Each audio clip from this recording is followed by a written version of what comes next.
There are two types of fold, mountain folds and valley folds.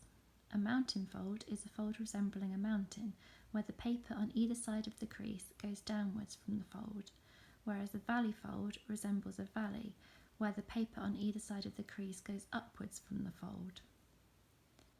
On the templates, dashed lines represent mountain folds and dotted lines represent valley folds.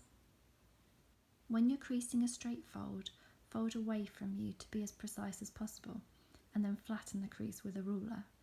When you flatten it, apply just enough pressure to flatten the fold, but not enough to make an imprint in the paper.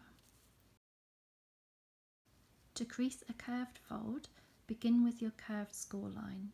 Hold the scored paper over one of your fingers, then use the other hand to squeeze the paper downwards on either side of the score, working along the curve.